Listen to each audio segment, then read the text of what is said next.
Edgar Allan Poe was born on January 19, 1809, in Boston, Massachusetts, to David and Elizabeth Poe. A mere year later, Poe's parents separated, and Edgar went to live with his mother. Tragedy strikes once again when Elizabeth Poe dies in 1811. Later that same year, Edgar gets adopted by Mr. and Mrs. John Allen. In 1815, Edgar begins attending school in England. When Edgar turned 11, he moved back to the States and continued with his schooling. In 1826, Edgar goes to the University of Virginia, but only a year later he drops out because his adopted father will no longer support him financially. In that same year, Poe also writes and prints his first book, Tamerlane and Other Poems, and joins the United States Army as well. He succeeds in the Army but comes back home in 1829 because his adopted mother passes away. Poe and his adopted father reconcile long enough for him to pay for Edgar to go to West Point. In the following years, he seemed to struggle with life, until 1936 when he marries his cousin Virginia, who is only 13.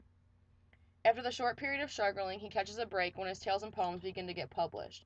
His most famous tale and poem, which The Telltale Heart, written in 1843, and The Raven, written in 1845, really gave him a big break.